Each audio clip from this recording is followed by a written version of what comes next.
Башкортостанда юлдар асыла. Көсі циклон құтыру арқасында республиканың федераль әһәмияттәге кайбер юл участкаларында сикләүләр индерелгәне, улар бүген алынды.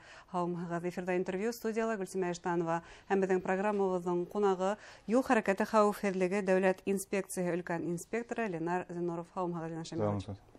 Шулай итеп, юлдар асылды, бәлә казаһыз гына үтеп китте был циклон дип уйлагайнык, әмма бүген Аскын юлында фажига.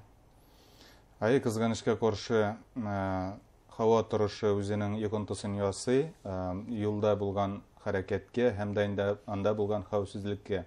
Шуның турында әйтәсе килә, шушы көннәрдә бит инде безнең Башкортстан Республикасы территориясендә күпләп кар яуды, көчле җил, күп водительләр өчен инде бу өстәмә комаушасызлык барлыкка китерде. Җәяүләр өчен дә уңайсызлык дип әйтергә кирәк инде. Ләкин без шул вакытта бу юлдагы булган торышка күз салдык. Көндәлек вакытта мониторинг ясап барабыз һәм дә инде кайдан инде авырлыклар барлыкка килә, үзебезнең дип әйтергә кирәк вакытында эшне булдырырга тырыштык. Чынлап та күп дип әйтергә кирәк, шушы көннәрдә без юлларны яптык.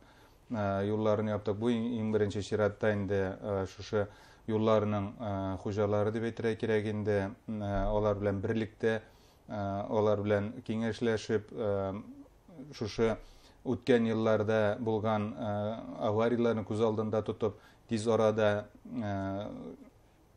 реакция ясап инде дип әйтик. Без шушы катгый рәвештә эшләр башкардык. Һәм бәлә казаһыз үтте сынлап та был буранлы көндәр, әмма бына юл асылгандан соң кинәт шундай мәгълүмат килде. Аскын районында 2 автомобиль бәрелешкән. 2 автомобиль бәрелеште. Чынлап та бүген инде дип әйтик, һава торышы юл асылды, юллар ачылды, хәрәкәт барлыкка килде һәм дә инде күпләп водительләр юлның хәленә карамыйча бару шул ук тизлектә йөриләр, кайберәүләр аңа бетерелмиләр. Бозлавык бит инде юлда күпләп кар ятуы күренә, шуны исәпкә алмыйча алар барыбер юлга чыгып, һәм дә инде кайбер чакта каршы юлга чыгып, тизлекне төшермичә дип әйтик инде. Бу менә иң беренче чиратта шушындай кызганычка каршы алама хәлләрнең сәбәбе булып торды. Демәк, шулай да тирлек һәр вакыт гаепле килеп сыга. Бында юлдарның торышы карта тартылганмы, юкмы, ул гына сәбәп түгел. Күбесенчә аварияларны күз алдында тотканда, әгәр дә водитель тизлекне арттырмаса, дип әйтик инде, юл кагыйдәләре буенча гына барса, юлда булган билгеләр таләпләрен вакытында үтәсә, ул авариягә очрамый. Чөнки bütün хәл дип әйтик инде, тизлекне арттыру һәм дә ул юлның шушы бозлавык вакытына килеп керсә, һәм дә инде каршына кар өеме барлыкка килсә, ул анда рулен тота алмаска мөмкин, һәм дә инде дә булса вакыйгага очрарга мөмкин. Безнең күбесенчә аварияларның сәбәбе булып тора, чынлап та тизлекне арттыру, юлда булган билгеләргә исәпкә алмау, барган җиреннән каршы юлга чыгу, хәтта кайбер чакны буран вакытларында бит инде үзләренең каршы юлга чыгалар һәм дә инде авариягә очрыйлар. Буларның барысы да күз алдында тотыла. Шулай да юлның кардан тазартылуы да тартылмау ул сәбәп булып тора аламы? Әлбәттә сәбәп булып тора, чөнки юлны вакытында чистартмасаң, аны норматив хәлгә китермәсәң, анда бозлавык барлыкка килә, колея бит инде барлыкка килә һәм водитель өчен аның өстәмә авырлык барлыкка килә һәм дә инде ул шушы юлга капылгана килеп чыккан вакытта дип әйтик инде рулен тота алмаска мөмкин һәм дә инде я юлдан чыгып китә, яисә каршы юлга чыгып бәрелергә мөмкин. Бында руль артындагы водительдән бүтән булган талаптарда үтәвелә, бүтән булган кагыйдәләрдә үтәвелә мөмкин. Шулай да уның каршыһына адекват булмаган водитель килеп сыгыла ихтимал. Дөрес, монда инде беренчедән водитель дип әйтергә кирәк, турында сүз алып бардык бит инде. Икенчедән шушы юлларны караучы кешеләр, дип әйтегендә хезмәткәрләр, алар иң беренче чиратта күз салырга тиешләр. Чөнки кар яугач та алар аны тартырга тиеш, норматив хәлгә китерергә тиеш, бозлавык булмаска тиеш, кар өемнәре булмаска тиеш бит инде. Техника вакытында йөреп чыгарга тиеш. Водитель дип әйтергә кирәк, үзенең уңайлыгына барсын өчен юл чистартылган булырга тиеш. Безнең үткән елда бик күп авариялар теркәлде. Шушы аварияларның кайберсенең сәбәбе булып, бүгенге көндә шушы юлларның йөрүгә әзер булмавы белән бәйле. Бuna вакытлыса юлдарга сикләү индереп тору, ул ни тиклем ярдәм итә ошо аварияларга кәметүгә? Юлларда аварияларның булдырмас өчен шушы дип әйтергә кирәк, безнең күптән инде эшләнеп килгән бер профилактик чара дип әйтик. Бу вакытлыча кулланган вакытта ул чынлап та ярдәм итә. Безнең күрүебезчә бит менә соңгы атналарда, үткән атналарда шушы күпләп федераль юллар бит инде ябылды. Водительләр күбесе уңайсыз вакытка туры килделәр, чөнки кешеләр гаилә белән китеп барган чаклары бәләкәй балалар белән бит инде автомобильдә шул вакытта юллар ябылдылар һәм иң беренче чиратта без юлларны вакытлыча ябырга тырышабыз йөкле машиналар өчен һәм пассажир транспорт өчен. Чөнки менә шушы хәвеф тудыралар. Менә шушы категория транспорт ул һәр вакытта хәвеф булырга тиеш һәм дә инде аларны туктаткан вакытта юллар барыбер бушап кала һәм җиңел автомобильләргә йөрү җиңелрәк тә булып кала. Шуны тагын әйтергә кирәк. Шушы вакытта, менә япкан вакытта бит инде иң беренче чиратта аларны дөрес итеп парковкаларга куярга тырыша безнең инспекторлар.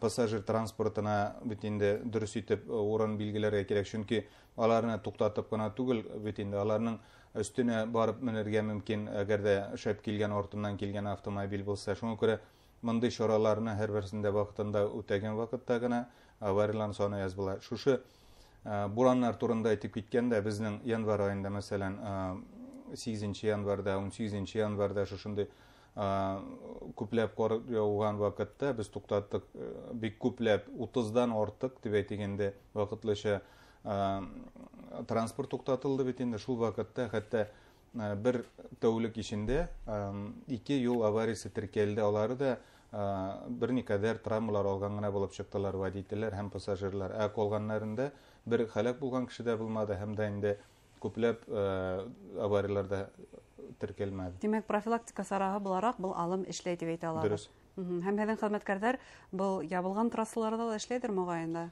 Эшләр. Безнең иң беренче чиратта шушы вакытта алар ярдәм итәргә тырышалар. Юлда булган һәрбер водительгә, аларның пассажирларына туктаткан вакытында өстәп китәм бит инде. Алар шушы колонна дип әйтергә транспортны йөреп чыгалар. Кайсыдыр водительгә бензин, солярка җитмәскә мөмкин, кайсынадыр су кирәк, кайсынадыр хәтта телефонның зарядкасы утырган вакытта да алар шушы вакытта килеп ярдәм итеп, гаиләсенә хәбәр итәргә ярдәм итеп, һәм дә инде әгәр дә дәваханага барган транспорт булса, мәсәлән, ашыгыч ярдәм машиналары, аларны озатып куярга мөмкиннәр вакытында, һәм дә инде иң беренче чиратта менә балалар булган гаиләләргә ярдәм итәргә тырыштылар. Безнең бик күп ярдәм иткән чаралар бит инде без аларны күрсәтергә тырышабыз, чөнки чынлап та бу күреп торсагыз, мондый вакытта шундай күпләп яуган кар вакытында эшләү дә авыр, күпләп кар ява, водительләр кар да әйтергә кирәк транспорт белән калалар. Алар шул вакытта хәтта көрәк алып, аларны чөкеп чыгарган чаклары да булды, һәм дә инде бик күп урыннарда ярдәм күрсәттеләр.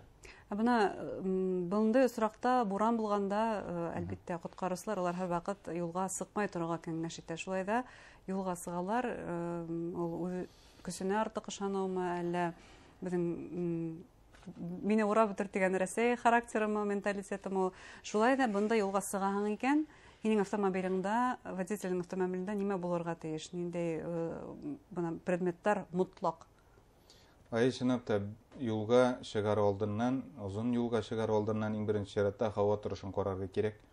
Чыккан вакытта һәм алдагы көннәрдән инде һава торышы була. Шуннан соң шуны әйтергә кирәк, водительләрнең дип әйтергә кирәк, иң беренче чиратта автомобилендә, багында бензин тулы булырга тиеш, җылы киемнәр булырга тиеш, телефонда зарядка булырга тиеш, проводлар булырга тиеш бит инде.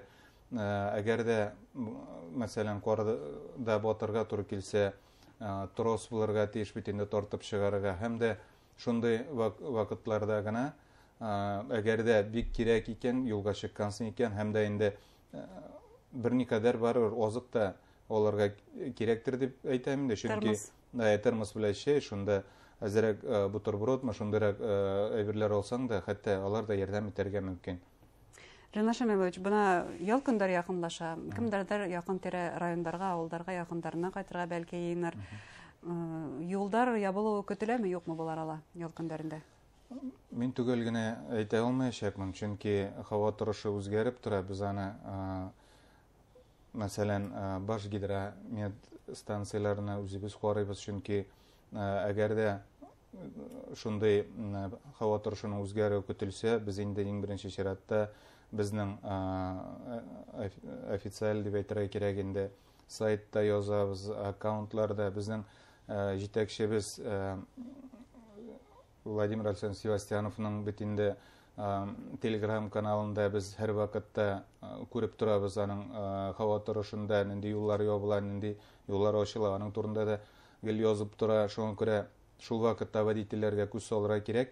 Һәм дә инде әгәр дә юлга чыгарга туры килсә, дип әйтик инде тагы бер тапкыр, әгәр дә һава торышы үзгәрү булса, туганнарга, якыннарга шылтыратып әйтергә, бәлки шундый очрашуны берникадәр соңрак оештырырга була. Бу вакытта инде үзегезгә нинди дә булса авырлык китермәс өчен, юлга авария эләкмәс өчен һәрбер эшне уйлап эшләргә кирәктер дип әйтәсе килә.